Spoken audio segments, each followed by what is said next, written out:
لا هەرکوێکەن و بینەری زوومنم کاتان باش لە ڕۆژاوای کوردستان هەوڵەکان بەردەوامن بۆ ئەوی کورد بە یەکدەنگی بە یەک ریزی بە پاکێجێکی دیاریکراوی کوردانەی کوردستانیانە ڕوو لە دیمەشقکە هەرچ کاتێک گفتگۆی سووری دەستی پێکرد کورد حازر و ئامادەبێ بە جانتاکەی خۆیەوە بە داواکاریەکانی خۆیەوە لە دیمەشق لەگەڵ هەر لایەنێکی دیکەکە لە چوارچەوەی گفتگۆی سووریا گفتگۆکرێ ئەمان ئامادە بن داواکاریەکانیان دیاریکرا و کوردستانیانە نیشتیمانیانە بێت لە چوارچەوەی واقعی دیاریکراوی سووریای نوێ لەو نێوەندە شاندی کەنەکە لە ڕۆژاوای کوردستانن دوێنێ لەوێ بوون هەندێک قسەیان کرم ڕۆژ هەر لەوێ بوون بە دڵنیاییەوە و لەگەڵ لایەنەکان لەگەڵ کەساتیەکان قسەیان کردووە هەوڵی ئەو یەک ریزیە ئەیەن هەوڵی ئەوادەن ڕاستیەکەی لایەنە کوردستانیەکان لە ڕۆژاوای کوردستان بگەنە جۆرێک لە ڕێکەوتن و تێگەیشتنی دیاریکراوی یەکگرتو و نیشتیمانی کوردانە بۆی ئامادە بن بۆ قۆناغەکانی داهاتوو هەر کەنەکە نییە ڕاستیەکەی هەر کۆنگرێ نەتوێی کوردستان یەکە هەوڵەیە ئەوکی دیکەش بەردەوام خەریکی دروستکردنی ئەو یەک ریزیەن تا ئێستا دروست بووە دیار نییە بەڵام هەوڵەکان بەردەوامن و بەگشتی هەمووان ئەرێنی لەو بارەیەوە لێدوان دێن قساکەن و چاوەکانیش زیاتر لەسەر ئەنەکەسە و با بڵێن پێدەیە بەگشتی لەسەر خۆسەر و ئەنەکەسەیە بۆ ئەوەی جۆرێک لە تێگەشتنی دیاریکراو لە نێوان هەردووکیان دروست ببێ و یەک دەنگ بن لەو بارەیەوە بە دڵنیاییەوە شاندەکانیش بەردەوام شاندی وڵاتان دەچن بۆ دیمەشقەوەی ئەمڕۆ بینرا و ئەکرێ سەرنجی زۆر لەسەر بێ چوونی هاکان فیدان وەزیری دەرەوەی تورکیا بوو بۆ دیمەشق و کۆبوونەوەی لەگەڵ ئەحمەدی شەرع باوەشیان کردبەیەکە کۆبوونەوە دواتر لە کۆنفرانسی ڕۆژنامەوانی کۆمەڵێک پرسی دیاریکراویان تایبەت بە سووریا و ڕۆژاوای کوردستان و کوردیش بە دڵنیاییەوە باس کرد هاکان فیدان دیارە کاتێک لەبارەی کورد لە ڕۆژاوای کوردستان قساکە چیەڵێ هەر ئەو قسانەی کرد کە چاوەڕوانکراو بوون ئەگەر کۆنفرانسی ڕۆژنامەوانیشی نەکردایە تەسەوڕەکەم هەمومان بمانزانایە چی ئەڵێ و چی ناڵێ ئەحمەدی شەرعیش لە چوارچێوەی با بڵێن جۆرێک لە جوابی دیبلۆماسی لەبارەی کورد و هەسەدەوە قسەکانی کرد و پرسی دانانی چەک و دروستکردنی وەزارەتی بەرگری و تێکەڵبوونەوەی هەموو گروپە چەکدارەکان بە وەزارەتی بەرگری و تەنانەت دروستکردنی یان هێنانەکایی جۆرێک لە گفتوگوی سووری بۆ داهاتووی سووریا هەمووەمانە قسەیان لەبارەوە کرا ئەحمەدی شەرع لەگەڵ خەڵکی دیکەش ڕاستیەکەی کۆبوانێ لەو چوارچەوەیە وەری جنبڵاتیشی بینی کاکرێوەکو یەکێک لە نوێنەرەکانی دروزەکان هەرچەندە لە لوبنانە بەڵام بە دڵنیاییەوە دروزیە و ئەکرێ دروزەکانی سووریاش بە شێو لە شێوەکان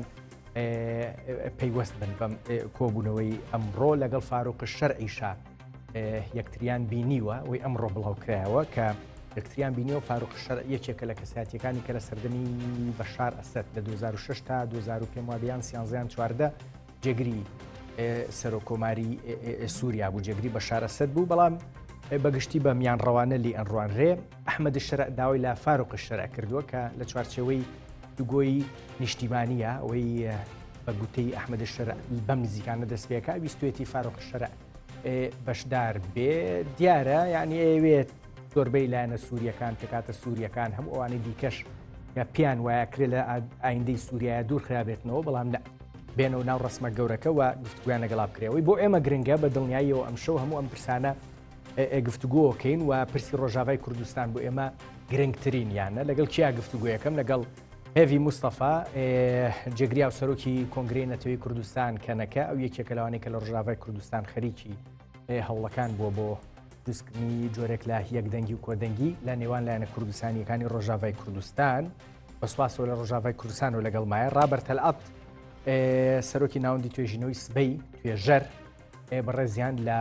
هەولێرەوە لەگەڵمانن خاتو هێوی بەڕێز ڕابەر سڵاوتان لێبێ وادارم زۆر باش بن هەردوو لا بەخێر بێن بۆ زووم لە هەڤاڵ هێویەوە دەست پێەکەم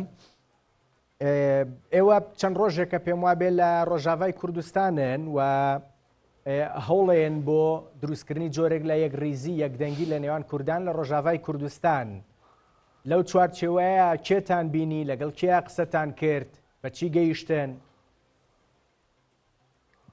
بەری حرتشتی دەم باش جووا و تەماشاوانên وای هێژارە هەیە سپاس ڕاستی یعنی کارێک کەنەکەی سەرەکە حرتم 25 ساڵن کەنەکە هاتی دەمزراندن حرتم كارو خباتي كانكي جو يكريزيا كردي بتيش بخيني هلوستا كردي بكي يك وديار بكيش حركة سكيرة سربي أساسي أم كارو خباتي خا دمشينن وك أم دزانين بري چنها د ستساليا لوزان دا جبينك للوزان كونفرانسك هات شكرن بريار هبو جو كونفرانسك شورا نتوي لسر خاك كردستان وري دمزراندن بيك آنين لمخابن روشا جو كردستان تيرا درباست بي وروشا هرمي زحمت بو جبوي وي أبدمك أم هول ددن كو جبينا شورا نتوي لروج آفا بالتاني تشيكن يعني حرب فرشاك كردستاني تنيا خا تشيكي أب مهك زيادة ترى ما قوميتك أما دكار جبوي كونفرانسا شورا نتوي آفاكر دوی قومیته دا نوناری پارتیان هنه دوی قومیته دا نونارین ریخستنین جواکا سیویل یه جوانان یه جنان یه روشنبیران یه هنرمندان کسایتین سر بخاتین حس کرن او ما کارو خبات خوا دست پی کربو بری حرتشتی ام بحمی پارتیاران تک و تک آخفی ما او دعوت قومیته آماده کار جی کرد هندر ويدا ما شانديك ودعواشان جا أنا كسي ومجلس الوطني يا كرديجي يقولند ناف بارتيان ريبا بريا خسر دنا ما حركس دعوات كر قد ناف قمتا أما دكار دا جبقرن نا وسربي أساسي هن بارتي مخابن برسف ندان چه وەڵامی نەدا بەرێز هێڤی ینی بەڕاستی ئەمە کە ئێستا باز لە دۆخی ڕۆژاوای کوردستانەکەین یعنی چاومان لە هەڵوێستی ئەنەکەسە و هەموو حیزبەکانی دیکەشە کە لە دەرەوەی خۆبەڕێوەبەری دیموکراتی هەن ئەنەکەسە وەڵامی چی بوو بۆ ئێوە؟ يعني بارتين كو أنا كسب برسب ندن نقولن أمبين ونقولن أمنا ليه أو بارتين كو جي خد نافري ببريه خسر دقرن هن بارتين بيانكي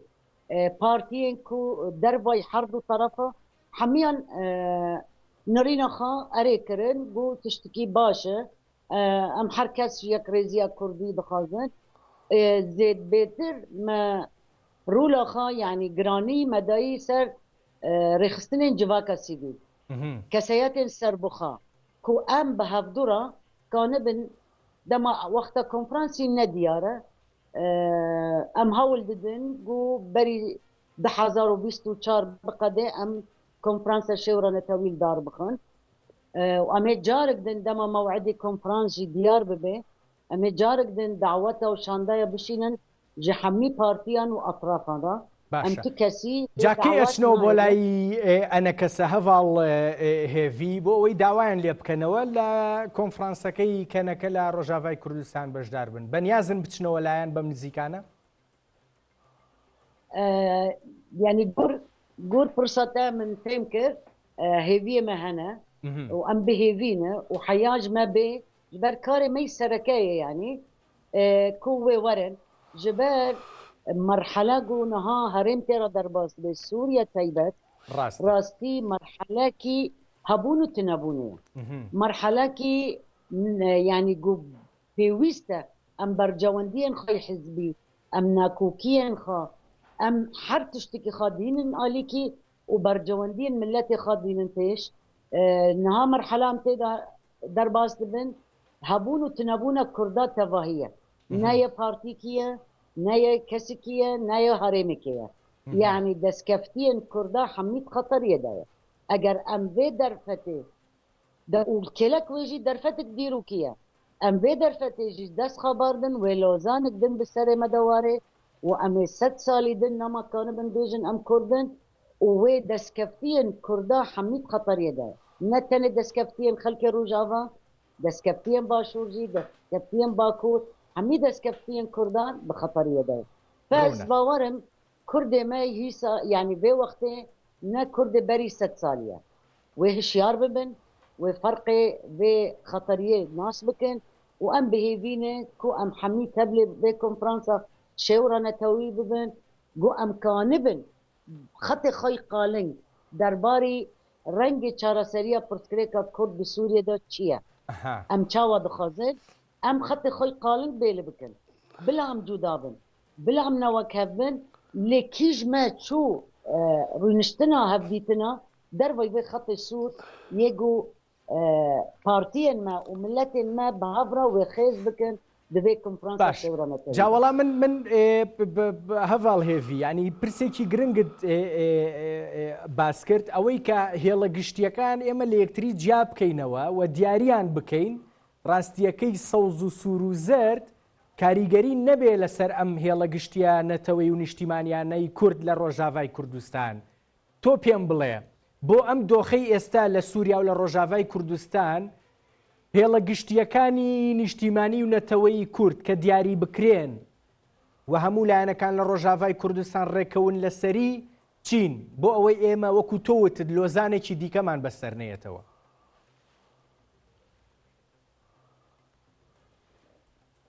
مقابل فرصة خجارك بن دوباره بك باش يعني تام فرصة تناس نكر باش باست لە هێڵە گشتیە نیشتیمانیەکان کرد بۆ ئەوەی ڕێکەون لەسەری لایەنەکانی ڕۆژاوای کوردستان ئەو هێڵە گشتیە نیشتیمانیانە چین کە ئەبێ ڕێکەون لەسەری بە تایبەت بۆ ئەم دۆخەی کە ئێستا سووریا و ڕۆژاوای کوردستانی پیاتەیە پەڕێ.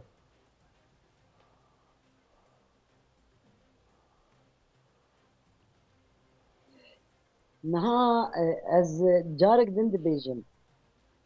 هفقرتنا كردا قالكي بيوستا هفقرتنا كردا خلق روج آواب تايبه وهف پشگريا پارتي وقالي مي چار پارچه كردستاني جيج مرا قرنده بيوستا ام روشا كردستاني تام شيروفا بكنو بنرخينن وام روشا قالي كرد لروج آواجي باش بنرخينن باش ناس بكن نها تهديدي كل سر هريما روج آواهايا دولة ترك بحمي إمكاني خا بحمي هولداني خا هول دديق وت إرادة كردي لسينوري و لروج آوان نمينه أب خطريكي قالك مزنا هيرو روج آواي السبا هريما قدنا تجبوي و ام جارك دن بانك دكن تباهي بارتيان تباهي دوستن كردان قالي مي كرد چار پارچه كردستاني كو ام جدجمرة بيجن ايدي بس ايدي بس ايدي ما في مجي هيا كو ام خدي اراده بن ام جي خاب ريفا ببن ام جي بيجن ام كردن ام جي بزمان خاب اقفن وبخوينن وبتايبن زور باشا كاك رابر دووبارە سلااوت لێبێ هیوادارم زۆر باش بی کەمێک درنگ هاتمە لای تۆ بەڵام بە گرنگم زانی هەندێک قسە لەگەڵ هەڤاڵ هێڤیا بکە ئەتوانی پێم بڵێ یعنی ئێستا هەوڵێکی زۆر هەیە بۆ ئەوەی جۆرێک لە کۆدەنگی یەکدەنگی لە نێو کورد لە ڕۆژاوای کوردستان دروست بکرێ هەوڵی باش هەن ئەکرێ پێم بڵێ یعنی بۆ ئەم خۆناغی ئێستای ڕۆژاوای کوردستان و سووریا گرنگترین ئەو هێڵە گشتیە نیشتیمانیانەی هێزەکانی کوردستانی هێزە کوردیەکان لە ڕۆژاوای کوردستان لەسەری ڕێک بکەون چین بەڵێ سڵاوتان لێبێ دیارە لە دوای 8 دێسەمبەرەوە لە دوای ڕوخانی ئەسەدەوە ڕۆژاوای کوردستان کەوتوتە بەردەم دۆخێکی تازە ئەم دۆخە زیاتر دۆخی بەرگریە لەو دەستکەوتانەی کە لە 2011ەوە شەڕی بۆ کرد و بەدەستێناوە لەسەر خاکی خۆی دۆخێکی کەیان دۆخی تێگەیشتنە لەم دۆخە تازەی یان لەم بارودۆخە سیاسی و ئیداریی و ناوچەیە کە لە سووریا هاتۆتە پێشەوە ئەمە پێمانەڵێ کە ئێستا ڕۆژاوای کوردستان لە بەردەم سێ پرسی گرنگدایە بەڕاستی پرسێکان پرسی ناوخۆییە ئەوەی کە جەنابتان باستان کرد ئەوەی کە ئایا ڕۆژاوای کوردستان لە ناو خۆدا چۆن نەتوانێت لەسەر گوتارێکی یەکگرت و ڕێکەوێ بۆی کە لەسەر خواستەکانی خۆی یەکلایی بێتەوە و ئەم خواستانە ببن بە پرۆژەیەکی سیاسی تۆکمە و ئەم پرۆژە سیاسیە تۆکمەی ئیجماعێکی نەتەوەیی و پێکاتەکانی ڕۆژاوای کوردستان دیارە لێرەدا هەر باسی کورد ناکەین باسی ئەو پێکاتانی تریشەکەین کە لەسەر خاکی ڕۆژاوای کوردستان عەرەبەکان کە هەن ئەمانە چۆن ئەڕوانە دۆخی خۆیان چۆن ئەڕوانە ئەم واقعە دیفاکتۆیی کە تا ئێستا هەیە لە ئارادە ئەمە خاڵێکی گرنگە بێگومان پێویستی بە گفتوگۆ و لێکتێگەیشتنی کورد لە ناو کورد و پێکاتەکانی دیکەش هەیە کە تا ئێستا هەسەدە خۆی نێشاردۆتەوە کە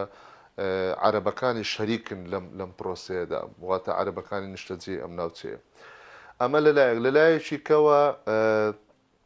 ڕۆژاوی کوردستان لە بەردەم پرسیارێکی ئیقلیمی و نێودەوڵەتیدایە. هەڕەشەکانی تورکیا بەردەوامە لە ڕۆژی دوای کەوتنی ئەسەدەوە گروپەکانی سەر بە ئۆپۆزیسیۆنی سوپای سووریا کە ڕاستەخۆ سەر بە تورکیان بەردەوام لە هێرشدان ناوەناو هەوڵی نێودەوڵەتیە بۆ جۆرێک لە ئاگربەس بەڵام ئەم هەوڵانە فشۆڵن ناوچەی کۆبانێ ناوچەکانی فرات لەژێر هەڕەشە و هێرشی ئەم گروپانەدا و تورکیا بەردەوام هەوڵەکانی چڕ کردوتەوە بۆی کە سوود لەم فەراغە ببینێ سوود لەم بۆشایەی ئێستا ببینێ لەم دۆخە ناجێگیری ئێستا ببینێ بۆی کە شتێک نەمێنێ بە ناوی ڕۆژاوای کوردستانیان کیانێکی بە ناوی ڕۆژاوی کوردستان و ئەمەشی ڕاستەخۆ بەستاوەتەوە بە پرسی پەکەکە و ئامادەی هێزەکانی پەکەکە لە ڕۆژاوی کوردستان واتە ئەمە داینامیکی دووەم دۆخی ئیقلیمی و نێودەوڵەتیەکەیە جا وجودی هێزەکانی ئەمریکا لە ناوچەکە زیادبوونی ئەمانە ئەگەری مانەوەیانی ئەگەری کشانەوەیان لە دوای هاتنە سەرکاری ترامپ ئەمە پرسیارێکی گرنگە شایانی هەڵوەسە لەسەرگرن خاڵی سێم لە تەوەری سێم پەیوەندی هەیە بە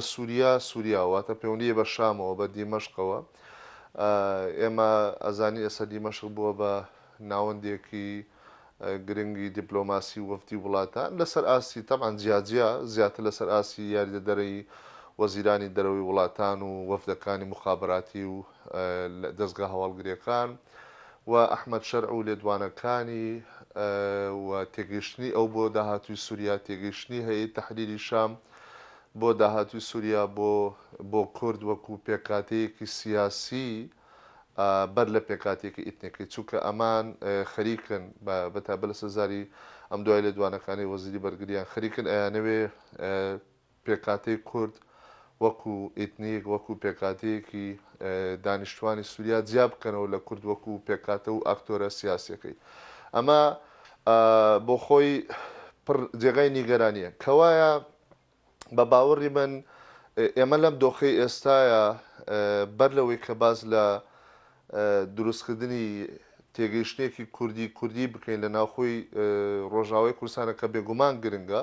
بەڵام نابێت لە بیرمان بچێکە ڕۆژاوی کوردستان ئێستا بە دوو پرسی دیکەی زۆر گەورە و سەرقاڵە پرسیەکەمیان ئایا پێگە و بەشداری هەسەد هێزەکانی سووریا دیموکرات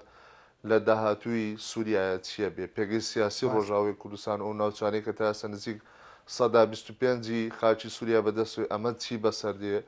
دیمەشق کە هەیە تەحریری شام و هاوپەیمانێکی ڕاستەقینەی تورکایە و لە ژێر کاریگەری تورکیا چۆن مامەڵە لەگەڵ ئەم پرساکە ئەمە لەلایەک کشۆ هەڕەشە ئەمنیەکان و هێرشە بەردەوامانەی کە بۆ سەر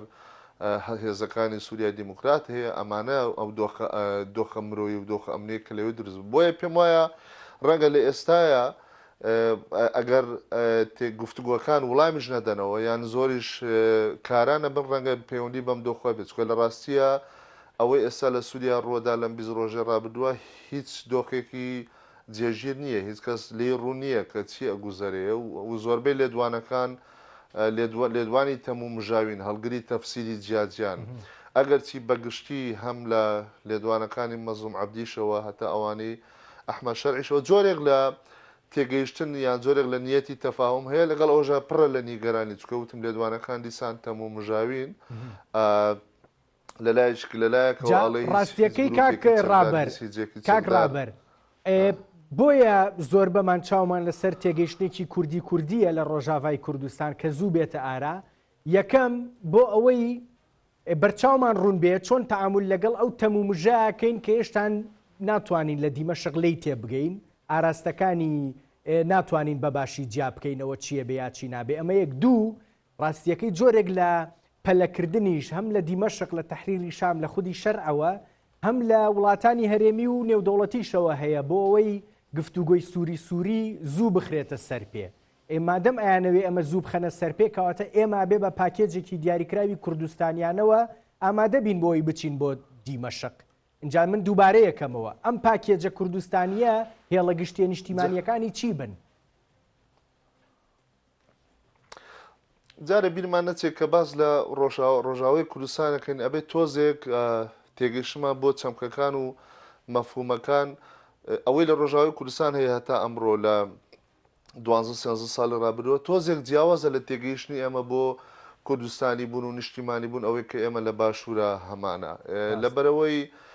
بیرمان نەچێت ئەم پرۆژەی لە ڕۆژاوای کوردستانەیە وەکو خۆیان ناوێنێن خۆسەری دیموکراسی یا دیموکراسی ڕاستەوخۆ یا ئیکۆلۆژی کۆمەڵایەتی ئەمە پرۆژەیەکی یان ئایدۆلۆجیایەکی زیاتر پان نەتەوەی یان ئەو دیونەتەوەیە واتە تێگەیشتنی ڕۆژاوای کوردستان بۆ پرسی خۆبەڕێوەبەری تێگەیشتێکە لەسەر ئەساسی بەشداری ڕاستەخۆی هاوڵاتیان و خەڵکی ناوچەکە بەبێ لە بەرچاوگرتنی ئاین و ئێتنیک دامەزراوە تێگەیشتێکە بۆ بەشداری گرنگی ژنان و خانمان لە ژیانی سیاسیە تێگەیشتێکە بنەمایەکی سیکۆلاری هەیە بنەمایەک زۆرێک لە مارکسیزمی تایە بۆیە ئەبێ یەکەم شت لەوە تێبگەین کە قسەکردن لەسەر تێگەیشتنی ڕوئیای هێزەکانی سووریای دیموکرات و پەیەدە و ڕۆژاوای کوردستان بۆ خودی پرۆسەی خۆبەڕێوەبەری تێگەیشتێکی تۆزێک تایبەتە جیاوازە ئەمە لەلایەک بۆیە ئەبینی لە قسەکانی هەتا لە قسەکانی مەزلوم عەبدیشان دەرەکەوێت ئەڵێ ئێمە باوەڕمان بە ئۆتۆنۆمیەک هەیە کە لە چوارچێوەی خاچی سووریا بێ بەڵام فیدرالیمان ناوێت بەڵام سەر بەخۆیمان ناوێت بەڵام جیاکاریمان نەواتە ئەگەر ئەمە ببەستیەوە بەم تێگەیشتە تایبەتەی کە پەیەدە یان هێزەکانی سووریای دیموکرات بۆ پرسی خۆبەڕێوەبەری و بۆ پرسی خۆ سەروەری هەیەە ئەبێ تۆزێک لەمەیە هەڵوەستە بکەین دیارە ئەمە مانای ئەوە نییە کە لە نێو ئەم تێگەیشتەدا هەڵوێستێکی کوردی یان نەتەوەی ئامادەی نییە بەدڵنیایە و ئەمە ئامادەی هەیە و بەرمەبنای ئەمەیە بەڵام لەگەڵ ئەمەشا شەراکەتی دیکەشی تایە بۆیە یەکەم خاڵێک کە پێویستە لی تێبگەین ئەگەر قەرارە گفتوگۆیەکی کوردی لە ڕۆژاوای کوردستانە هەبێ ئەبێ لەسەر ئەو خاڵە بێت کە کورد لەسەر چ جۆرە فۆرمێکی بەشداری سیاسی یا حکومڕانی بۆ ڕۆژاوای کوردستان یا لەسەر چ جۆرە فۆرمێکی بەشداری سیاسی و سەربازی و استراتیژی لەگەڵ دیمەشق ئەچێتە دانوستانەوە ئەمە لەلایەنی کوردیەوە لەلایەنی دیمەشقەوە ئەبێت تێبگەین کە ڕوئیای شەرع یا ڕوئیای ئەم حکوومەتە کاتێکی ئێستا هەیە یا ئەم دەسەڵاتە داسەپاوی ئەم دیفاکتۆیی کە ئێستا هەیە ئایا چاوەڕوانی چ جۆرە داهاتوێک بۆ سووریاکە ئایا ئەم دەسەڵاتە خوازیارە دەوڵەتێکی تایفی لەسەر بنەمای ناسنامەی ئیتنیکی دروست بێ ئەو کاتە ئەبێ کورد خۆی بۆ ئامادە بکە کە لە بەردەم شەڕێکی کراوەدا یان ئەوەیە کە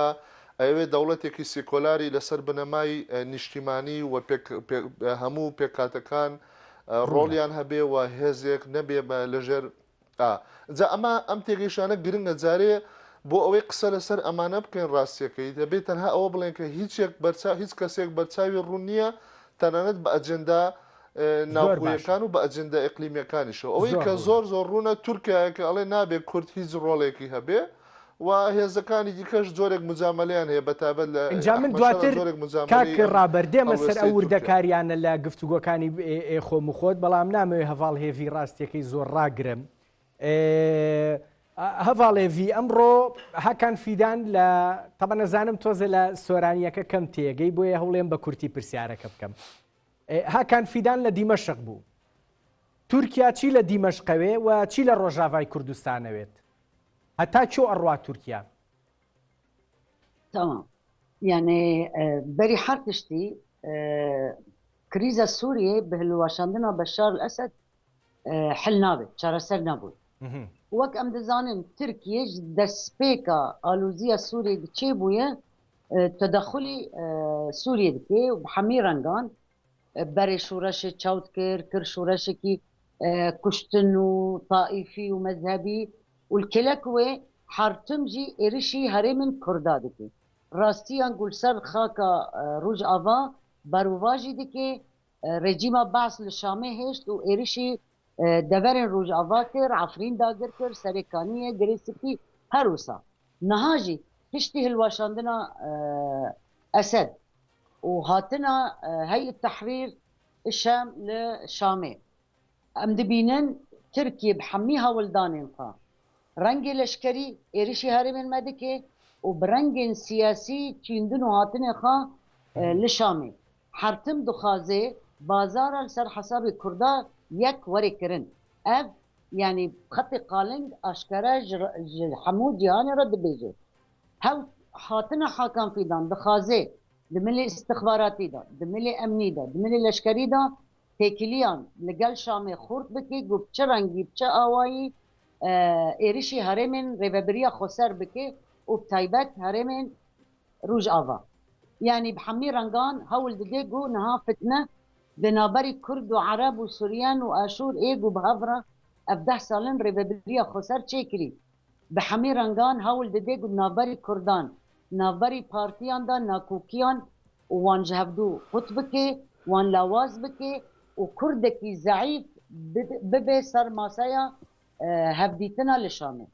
يعني ودملي لشكري دا ونحركز جي دشوفينن چاوا ترفعت چاوا منبت چاوا ناجي كوبانيت بن خطريكي قالكي مزندايا حرتم هولداني تركيا حركز زاني وتايبتي قال ما يكرد زاني كو هول ددي قال كرد تنابكي جبوي وما دسبيكي قوت نها مرحلة ام تيدا درباس تبن هبون يان تنابونا هفال هيفي اوي تركيا ايوي ديارة بردوامة بي لسر هيرشكان بلان بوي اچيتا سر من كالم بوي اچيتا سر ما بستم يكم برگري خودي كرد خويتي لروجافاي كردستان دوم ما بستم هلويستي امريكا وولاتاني ديكيا اوي تركيا ايويت بو روجافاي كردستان دجي كرد بوي اچيتا سر بوي ميسر بيت يعني ام دزانن شر سوريا انها نشر قال مي سوريا بتاني شركي جهاني بسر خاكا سوريا تشيدبه وهاتنا هيئة التحرير وهالواشاندنا بشار دي صفقات يعني شرق سوريا تشيدبه دي بازار صفقات حركز هر هيزك لسر خاكا سوريا هي دخازي برجواندين خاب باريجه دخازن فايدا خا جوي بقرن ام حركز دزانن يعني امريكا تحالف حركتن دبيجي ام دوستي قصدين دشاري ديجي تاعش ده ديجي ترور ده تجارة بحثة تشتيد النكري يعني جبوي وين قال لي ما يكد وايروج اباب تيبت ام نكان بشتخا تام بدن هيزا تحالف رونا جبر اشكرا دبيجي از جبوي شر ترور دكم دما نهار كتينا برا مو تركي جبوي او گفتگو ورن چيكرن و شر ور سكناندن لي حياة دمكي دبيجي هدي از نكانن تركيا بسكنين مثلا از دبيجي ام دزانن روسيا دشاف روج كده دست خوش بشار الاسد شوشتو بكشي يعني اف نشان ددي نشان ددي جو هيزن سر خاكا سوريا هيا يجو بالنافي باراستنا قال لي سوريا هاتنا تهز جبوي قال لي سوريا ناشغل يعني تو ترسي امريكا همان كار لقل كردا بكا للرجافاي كردستان نا مثلا همان كار يعني نهال لبرشافايا ما امريكا نكان اف تهديد تركيا بسكينه اگر برجواندين خاب هفدرة النبن مثلا هيزن قال لك هيز لسر خاكا روج افاو سوريا دهنا شاب روج كي هيئة التحرير الشامي يجو سر قائمة ترور دي شامي ويجو فصيلين دولة تركيا دستك دي حروج كومكوجيا تغيير ديموغرافي بهرم عفرينة وسركانية دا تشيدكي ما كس نكاني وان بسكنينه نها حمي ايرشين خاو رشكرن سر هيزا سوريا ديمقراطيك قصدية بحمي رنگان دخازن قصدي رش بكن قصدي يقول شر تروري كري قصدي يقول بديلي مروفاهية شر تروري كر نهار رشكرنك نا نورمال سر قصدي هيا رغم تشتاين كو تركيا وان دعم دكي وان تشجر جوان را حروج كومكوجيا كشتنا در حق قال ما يكرد بتايبات دعفرينه دا تشيدي هفال هيفي بيتوايا ام تيجيشني تركيا كايوي برامبر با قصدا هسدا بيسابينيت ودروستي بكا دمشق احمد الشرع تحريري شام همان تيجيشني بو هسدا هبي يعني شوازي كي ديكا بي ئەو تێگەیشتنە تورکیا نەبێ ئەیانەها هاتنە شەرع شامێ نەکو ڕەنگی سووریا پێشەڕوژێ دیار بووە ڕەنگی سووریا پێشەڕوژێ دیار نەبووە ڕوونە تجاری نها ئەم زانن ئەف حکوومەتێک دەمکیە ئەف حکوومەتێک بسیلاح هاتی شامێ حیا دەستورێکی سووریا حیا گفتگۆکی گەلێ سووریا بخابخا حوارێکی سووری چێ نەبێ قۆمیتەک و یعنی ji بووی دەستوری سووریا پێشەڕوژێ چێ نەبێ ئەم نتوانن ڕەنگی سووریا دیار ڕوونە جا هەڤاڵ هێوی من کۆتا پرسیار لە تۆکەم ئیتر وازت لێنم ئیسراحەتی خۆت بکەی بەم نزیکانە تۆ لە ڕۆژاڤای کوردستانی بەم نزیکانە شاندی کوردی شاندی کوردستانی لە ڕۆژاڤای کوردستان ئەچێ بۆ دیمەشق یان نا وەکو ئاگات لێی بێت داری هەر تشتی ینی وێ مەجبورە وێ حیوارێک نابەری شامێ و هەرێمە ڕێبەبریە خۆسەر وەرێ vekirن شانده بچێ نەچێ کەنگی ئەوژیهی نەدیارە هی نەبەلیە یێدن بەری تشتن زەلال ببن مثلا شام بەحسە قەسەدێ دکێ بەحسە گو گەرەک هێز ینی سیلاحی خۆ دینن وەرن ئەگەر ئەز مافێ خوا مسوکەر نەکم ئەز مافێ gelê Kurd serîda mafê gelê herêma rêveberiyên xweser eger em misûker nekin em ê çawa dev ji hêza xwe leşkerî berdin ev hêza got 10 salan e parastina me kiriye yanî hîn zû ye ez dibêjim hîn zû ye wê çîndin û hatin hebe negotin hebe wê destpêkê şandek pêwîst e herê ya ji wan werê em rewşê nas bikin piştî wê nîqaş werê kirin piştî wê yanî demek dirêj dixwazin زۆر زۆر ڕوونە هێوی مستەفا جێگری ئاوسەرۆکی کۆنگرەی نەتەوەی کوردستان لە ڕۆژاڤای کوردستانەوە لەگەڵ مابووی گەلێک سوپاس دەستت خۆش بێ لطفت هەیە کاک ڕابەر دێمە لای تۆ کۆمەڵێک پرسی دیاریکراو هەن حەزەکەم لەگەڵ تۆیە باسی بکەم بەڵام نەمەویست هەڤاڵ هێوی زۆر بهێڵمەوە داوای لێبوردنت لێەکە بە تێگەیشتن لە ویستەکانی تورکیا بۆ سووریای نوێ و ڕۆژاڤای کوردستانیش ئەنی ئەکرێ پێم بڵێ ئەم ڕۆهاکان فیدان دەبێت چی داوای لە ئەحمەد شەرع کرد بێ ویستەکانی تورکیا چی بوو بن بۆ ئەحمەد شەرع بۆ دیمەشقی تازە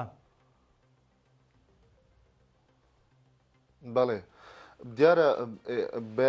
ئێوارە لە مؤتەمەرە ڕۆژنامەوانێکەشیانە لەو بەیانەشە کە بڵاو بووتەوە کۆمەڵی خاڵ باس کراوە ینی هەندێک لەم خاڵانە خاڵی گشتین وەکو مەسەلەی سوکردنی گەمارۆکانی سەر سووریا و ڕێخستنەوەی سوپا و ڕێخستنەوەی وڵات و دامودەستگاکان و یارمەتیدانی خەڵکی سووریا و دروستکردنی حکوومەت و ئەم قسانەوە تیاشەنە لە پێشەوە هەمویان دژایەتیکردنی ڕاستەخۆی پەیەدە و ناوهێنانی پەکەکە و پرۆژەی ڕۆژئاوە ئەمە ڕوونە و تورکیا چی لە سووریا ئەوێ دیارە لە ماوەی ڕابردووە لەم 13 ساڵی ڕابردووی شەڕی ناوخۆی سووریا تورکیا دەستێوەردانێکی زۆری هەبووە ئەمە ئەردۆغانی لە ناوخۆی سووریادا بەتابەت لە بەرامبەر ئۆپۆزیسیۆنەکانی خۆی تووشی زۆرجار تووشی شەرمەزاری کردبوو تا بم دوایە کە لەوەی کە ئیتر ئەم دەستێوەرانە لە سووریا نابێتەوەی نەبوو بەهۆی لە ناوچوونی ئەسەد و مووقفی تورکایی لاواز کرد بەڵام کاتێک کە ئەسە دەکەوێ ئەمە بۆ ئەردۆغان وەکو دەستکەوتێکی سیاسی ناوخۆی ئەیبینیەوە ئەوێ بەکاری بێنە و نیشانی ناوخۆی بدات کە ئەردۆغان لەسەر حەق بوو بەڵێ سووریا کەوت و ئیرادەی ئەوان و تێگەشتی ئەوان بۆ دۆخەکە سەرکەوت لە ڕووی سەربازیەوە دیسانەوە تورکیا ئەوێ ئیدعای ئەوە بکە کە توانی چونکە بیرمان نەچێ بە درێژایی 20 ساڵی ڕابردوو لە کێشەکانی ڕۆژهەڵاتی ناوەڕاستە هەمیشە ئێران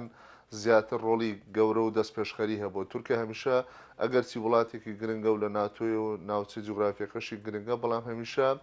بەهۆی پێشەنگی ئێرانەوە هەمیشە لە دواوە بووە ئەمڕۆکە کەوتنی ئەسەد بۆ تورکیا جۆرێک لە بانگەشەی سەرکەوتنی سەربازی و استراتیژیە کە توانیوێتی دەستی ئێران لە سووریا ببڕێت تەنانەت رووسیا بە هەماشەوە ئەمە دیارە لە داهاتووە چی ئەبێ بۆ تورکیا ئەمە هێشتا ڕوون نییە. لەلایەکی کەوە تورکیا ئەردۆغان خۆی ئامادەکە بۆ پرسی تعدیلی دەستور و ئەوێ جۆرێک لە گوتاری ئاشتەوایی لە دوومانگ ڕابردووە دەست پێ کردەوە. بەم ڕۆژانە وەزارەتی داد ئامادەیی دەربڕیوە بۆ بینینی پەرلەمانتارانی پەرلەمانتارانی کورد بۆ دیداری ئۆجەلان. ئەمانە بەڵێ دەمپارتی ئەمانە هەمووی پێمانەڵێ کە تورکیا ئەوێ بڵێ کە بەڵێ پرۆسەی ئاشتی و دروستکردنەوەی سووریا لە ڕووی سەربازیەوە لە ڕووی سیاسیەوە لەژێر هەژمونی بدە. هەتا قسە لەواکری ئەمڕۆ کە چاودێران باسێن لەوە کرد کە هاکان فیدان ئامادەیەکە بۆ ئەوەی کە لە 2 هەفتەی داهاتووە تەنانەت ئەردۆغان سەردانی دیمەشق بکە. ئەمە بۆ خۆی پەیامێکی زۆر لە ڕووی دیبلۆماسیەوە زۆر سیارە لە بەرەوەی کاک ڕابەر ڕاستیەکەی ئێستا بەم دەم و دەستە کە هێشتان تەپوتۆزی گۆڕانکاریەکان لە سووریا نەنیشتونەتەوە وێنەکە زۆر ڕوون نییە وەکو خۆشت باست کرد ئەمە وا ئەبینرێ پرسی سووریا و سەرکەوتنی ویستەکانی تورکیا لە سووریا ئەبینرێ بەڵام سەرپێخستنی سووریای نوێ بەڕاستی بە تەنها بۆ تورکیا بەجێ ئەهێڵڕێ یان نەخێر ئێستا کاتێک وجودێکی یان بوونێکی سیاسی تورکی لە سووریا ئەبینین ئەمە تەنها کۆی وێنەکە نییە و ئێمە وجودی سیاسی دیکە لە سووریا ئەبینین. من لەو نێوەندەیە ئەکرێ بۆ نمونە باسی وڵاتانی کەنداو بکەم باسی وڵاتانی عەرەبی بکەم. بۆچی واشەڵێم؟ چونکە بە دڵنیاییەوە دروستکردنەوەی سووریا یعنی تەنها وجودی با بڵێن فیزیکی وەزیری دەرەوەی تورکیا و کێوکەی ناوێت پارەی ئەوێ پشگیری سیاسی ئەوێ بۆ ئەوی دووبارە ببێتەوە بە دەوڵەت. خۆی سووریا لە 2011ەوە لە دوای دەستپێکی شۆڕشەکانی بەهاری عەرەبیەوە سووریا بە خۆی دابەش بوو، ینی لە زۆنێکی بەدەست ئێران و رووسیاوە بۆ زۆنێکی بەدەست تورکیاوە بۆ زۆنێکی بەدەست ئەمریکا و هاوپەیمانەکانی بۆ ئەم دابەش بوونا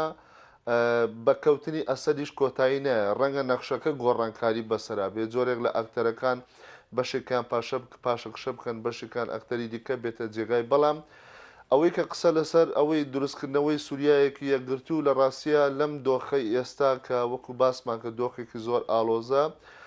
زەحمەتە. ئەمە لەلایەکی دیکە زۆر باسی ئەحمەد شەرع ئەکرێ کە تا ئێستا هەر وەکوتم بە جۆرەی بۆچوونی چاودێرانیش بەشێک لە لێدوانەکانی تەم و مژاوین نادیارن نازاندرێ بەڕاستی بەنیازی چییە. ئەمەش بۆ خۆی تەبیعیە لە دۆخی لەم دۆخی ئێستای سووریاتایەتی لە بەرەو سووریا هێشتا لە سەدمەی لە شۆکی کەوتنی ئەسەدایە و ڕەنگە چاوەڕوان بکرێت کە بە دڵنیایە و لە داهاتوو ئەمانە زیاتر ڕوو نەبێتەوە. بەڵام من بە دووری ئەزانم ڕاستە تورکیا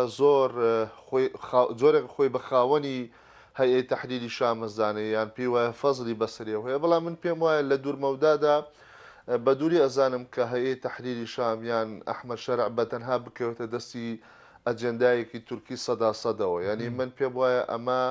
لە ڕووی جیۆپۆلیتیکیەوە لە ڕووی سیاسەتی نێودەوڵەتیەوە بە وجودی ئەمریکا ئیسرائیل وڵاتانی عەربی وەکو باست کرد ئەمە زەحمەتە و بیرمان نەچێت کە نەرمێکی زۆر و جۆرێک لە دانپیانانی نێودەوڵەتیش تەنانەت لەلایەن ئەوروپا و غەربیشەوە بە هەیئەی تەحریری شام و بە بۆ ئیدارەی ئێستای کاتی ئەحمەد شەرع هەیە. بۆیە ئەمەی کە ڕوئەدا ئێستا وەکوتم دۆخێکی زۆر ناجێگیر و کاتێ و دەموچاوەکانی هێشتا ڕوون نییە. بەڵام بەڕای من و چاودێرانیش من پێم وایە نابێ بیر لە سیناریۆک بکەینەوە کە سووریا ئەبێتە ئەو سووریایی کە هەموو شتێک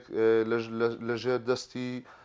هاکان فیدان و یان تورکیا ئەتوانێت دیزانی بکاتەوە. بەڵێ ڕەنگە تا ئێستا تورکیا وەکو براوی یەکەمی سەر ساحەکە دەرکەوێت بەڵام ئەم پرۆسەیە بەردەوامە. ئەم وڵاتە پێویستی بە خۆڕێخستنەوە هەیە هێزی جیاواز کاگرابەر مادەم با بڵێن بۆ داهاتوو هەیئەی تەحریری شام ئەحمەد شەرع ناتوانن تەنها بە دەسوخەتی تورکی ڕاستیەکەی شتەکان بنووسنەوانێ ئەتوانی پێم بڵێ چۆ و کێ ئەتوانێ بە شێک لە شێوەکان وجودی زیاتربوونی زیاتر لە دیمەشق لە سووریایە بسەپێنێ وجودی هەبێ و خودی سووریەکانیش خودی ئەحمەد شەرعیش پێویستی پێیان بێ بۆ ئەوەی بە شێک لە شێوەکان بکەونەوە سەر پێی خۆیان ئەمە یەک دوو ڕاستیەکەی ئەم وجودەش کاتێک ئەم بوونی دەرەوەی تورکی کە دێتەوە ناو دیمەشق ئەکرێ بە خزمەت یان بە بەرژەوەندی کورد لە ڕۆژاوای کوردستان بشکێتەوە؟ ئەجا ئەم پرسیارە دوو لایەنەیە لایەنێکەوەی ئایا سووریا بۆ سووریەکان بەجێ هەڵدرێ سووریا بۆ سووریەکان بەجێ هەڵدرێ وەی کە خۆیان بکەونە ناو گفتوگویەکەوە کە بتوانن لەوێدا ڕێگا چارەیەک بدۆزنەوە هەنگاو بنیان بەرەو دروستکردنی حکوومەتێکی ئینتیقالی ئیدارەیەکی ڕاگوزەر ئەم ئیدارە ڕاگوزەرە بڕیا لەسەر نووسینەوەی دەستورێک بداوە بڕیا لەسەر ئەنجامدانی هەڵبژاردن بداوە دەموچاوی دەوڵەت لە داهاتووی سووریایە لە ساڵ دو ساڵی داهاتووە دەستنیشان بکە ئەمە ئەگەر ڕوو بدا ئەبواە یەکەم شت ئەوەی کە ئەم ئیدارێکی ئێستا ئەحمەد شەرعیا هەیەی تەحریری شام پێکی هێناوە جۆرێک لە ڕوئیایەکی تەسکی تایە یان یاخو بڵێن لەژێر کاریگەریەکی ئەم کەفوکوڵ و هەڵچوون و هەژبوون عاتفی ئێستاە ئەجینا ئەبواە ئەم ئیدارەیە فراوانتر بێ کەسایەتی سیکۆلاری تیاابێ کەسایەتی ئۆپۆزیسیۆنی سووریا لە دەرەوە تیاابێ کوردەکانی تیابن بۆیە ئەمە ئەیتوانی ئەو کات پێمان بڵێ جۆرێک لە ئومێد بەخشە بوو بۆ ئەوی کە ئەیود ئەمە ئەبێتە قاعیدەیەک ئەبێتە سەرەتایەک بۆ دروستکردنی سووریایەکی باشتر ئەگەر ئەمە ڕوونەدا کەوایە ئەم ئەجێندا دەولیانە بەردەوام ببن لە دەستێوەردان و بەردەوام ببن لە جێخستنی ئەم ئەجێندانی کە بەرژەوەندی وڵاتانی ئیقلیمی و نێودەوڵەتی جا من کاتم کەمە کاکڕابەر ئەم تێگەیشتنە ئەم ویستە ئەوەی کە ئەحمەد شەرع و تەحریری شام لە دیمەشق کردیان و تا مانگی سێ بەردەوامە بێ و تۆ پێت وایە بە نزیکەی لایەنەکانی دیکەی سووریای تەریک کردووە هەر خۆی بەشدارەتیایە پێت وایە بۆ قۆناغیدا توش دوای مانگی سێش پێدەچێ ڕنگ و ڕووی بڕێوەبردنەکە هەر بەو شێوەی بێ لە دیمەشقەوە سەرباری ویستە نێودەوڵەتیەکان بۆی کەوانە بێت نازانم چی ئەەکەن بەڵام سووریا لەم قۆناغەدا لە دوڕیانێکدایە لە بەردەم دوڕیانێکی سەختدایە ئەوە کۆی لە عێراقی ژە دوای 2023 بینیمان یەکێک لەم ڕێگایان ئەوەیە کە مۆدلێکی جۆرێک لە مۆدلی عێراق دووبارە بکرێت واتە دەوڵەتێک لەسەر بنەمای دابشکنی تایفی نوێنەرایەتی تایفی و ئیتنیکی دروست بکرێتەوە ئەم جۆرە دەوڵەتە جۆرێک لە فیدرالی و لامەرکزیت ببەخشێ بە ناوچەکان و ئەم دەوڵەتە ئەساسەکەی ئەساسی تێگەیشتێکی ڕێخستنێکی تایفی بێت واتە بەسەر عالەوی دەوری چیە سونەت چیەکە شیعە چ ڕۆڵێکی هەیە مەسیحەکان لە چۆر ڕۆڵیانێ وەکو شێوەی لوبناان و عێراق و ئەمانە کە دیار ئەمە تا ئێستا مۆدلێکی وەکۆڵە مۆدلی دیموکراسی تەوافقی کە تا ئێسەر سەرکەوتوونە بۆ بەڕاستی مۆدلی دوم ئەوەیە کە نەخێر ئەحمەد شەرع ئەوەی کە ئەم نهجی ئێستا بەرەو دامەزراندنی دەوڵەتێکی ئیسلامی سنی ئەڕوا ئەم دەوڵەتی ئیسلامی سنیە دەموچاوی هێشتا دیارنی ئایا لە چ مۆدلێکە بێ خۆی تا ئێساڵ ئێمە نامانێ ببین بە ئەفغانستان بەڵام نازانرێت چ مۆدلەکە ئەو کاتە ئەم دەوڵەتە ئەکەوێتە بەردەم ئەگەرێکی کراوەی شەڕی ناوخۆی و تایفی و بێگومان ئەو کاتە کورد لە جەپەیەکی کراوەیە ئەبێ کە بێ ئیژە سەر دوو سراتیژ بکە ئەبێ لە ڕووی سەربازی و بەرگریە و ئەبێ بەردەوام بێ و بەردەوام بێ لەسەر استراتیژی بەرگریەکی باش لە دەستکەوتەکانی لەمانەوەی خۆی دووەمیشان ئەبێ بەردەوام بێ لە هەوڵە دیبلۆماسیەکانی بۆ پاراستنی پێگەی خۆی لە داهاتووی سووریا. من یەک پرس گرنگە بەلامەوە ڕاستیەکەی بۆ تێگەیشتنی دیمەشق لە کورد لە ڕۆژاوای کوردستان بە دیاریکرایش لە هەسەدا من یەک سەرنجی بچووک لە چوارچێوەی پرسیارێکە لە بەڕێستانەکەم حەزەکەم ڕای ئێوەش بزانم ئەمڕۆ ئاکان فیدان و ئەحمەد شەرع لە تەنیش دیەکەوە بوون ئاکان فیدان کاتێک کە باسی لە پەکەکە یەپەگا کرد ڕاستیەکەی وەکو جۆرێک لە سڕینەوە باسی ئەکردن بەوەی کە هیچ ئایندەیەکیان لە سووریای داهاتووە نابێ بەڵام کاتێک ئەحمەد شەرع ئەم قسەی ئەکرد ڕاستیەکەی ئەیوت گروپە چەکدارەکان بەگشتی باسەدەشەوە با بڵێن لە چوارچێوەی وەزارەتی بەرگری ئەوەی کە بەم نزیکانە وتی دروستەکرێت لەو چوارچێوەیە ڕێگە خرێنەوە بێگومان تێگەیشتنەکەی ئەحمەد شەرع تێگەیشتنی سڕینەوە نییە، تێگەیشتنەکەی هاکان فیدان تێگەیشتنی سڕینەوەیە. تۆ هەست بەم جیاوازیە لە تێگەیشتنی دەی قسەم بۆ بکە تێگەیشتیت. بەڵێ هەروەکو وتم ینی ئێمە ئەبێ لەوە تێبگەین ڕاستە سووریا تورکیا ئێستا ئەردۆگان هەوڵەدا سوود لەم فراغە ببینێ ئەم فراغە وەکو ئەڵێ سیاست هەمیشە زۆر ڕکی لە بۆشاییە هەوڵەدا پڕی بکاتەوە بە ئەجێندای جیا و خێرا بۆ یەکچکە دەرفەتە هەرکەس دەستکەوتی خۆی تا بچنێتەوە. ئەردۆغان بە تاوەتی تورکیا بە تاوەتی لەسەر ئەم خەتە بە چڕی ئیشەکەەوە زەختێکی زۆری هەم لەسەر دیمەشق هەم لەسەر ڕۆژاوی کوردستان دروستکە بەڵام تێگەشی ئەحمەد شەرع بەم شێوەیە نییە چونکە ئەحمەد شەرع لە بەردەم پەیوەندی هەیە لەگەڵ وڵاتانی دیکەش ئەجێندای دیکەشە بینەیە بیر لە کرانەوەی زیاتر ئەکاتەوە ڕەنگە لەم قۆناغەیە بۆیە منیش پێم وایە ئەحمەد شەرع لە کۆتاییە ئەگەر بچێتە ژێر ئەو ئەجێندا تورکیەوە ئەوە ئەچێتە ژێر ناو شەڕێکی کراوە شەڕێکی تایفی و شەڕی ناوخۆ لە سووریا حتمیە بەڵام ئەگەر ئەوەی کە خۆی بانگەشەی بۆکاو ئەوەی کە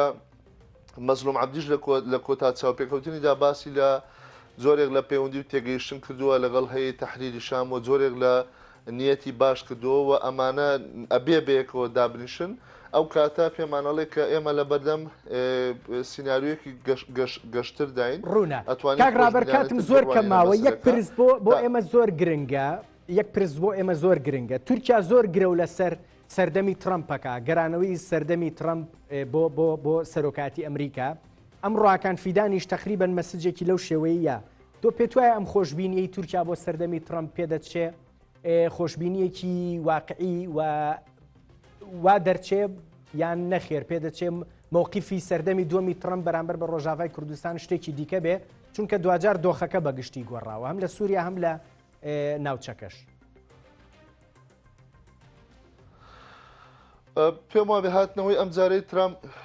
بۆ جاری دووەم بۆ حکومڕانی ئێمە بیرمان نەچێت کە ترامپ هەمیشە ئەجێندایەکی هەیە ئەجێندای یەکەمی ترامپ ئەمریکایەکەمە و زۆر سیاستەکانی لە دنیادا بە دەوری بەرژەوەندەکانی ئەمریکا و بە دەوری ئەو بەرژەوە ئەو زیاتر ئەو هەوپەیمانێتیانەیە ئەگەڕێکە قازانج و دەستکەوتی ئابووریتیایە بۆیە ڕەنگە ئەمە بەشێک لەم خۆشببینی تورکای بێ و بەشێکیش مەترسی و نیگەرانی لە لای هاوپەیمانەکانی ئەمریکاش دروست کرد بێ بەڵام من باوەڕم وایە سووریای دوای ئەسەد سووریای دوای کەوتنی ئەسەد و سووریای دوای 7 ئۆکتۆبەر و ڕووداوەکانی غەزە و شەڕی ئامادەی ئیسرائیل لە ناوچەکەیە هەمان ئەو سووریایە نابێت کە ترامپ لە ئیدارەی یەکەمیدا هەڕەشەی بەجێهێشتنیە کرد. ڕوونە ڕابەر تەڵعەت توێژەر لە هەولێرەوە لەگەڵ مابووی گەلێک سوپاس دەست خۆش.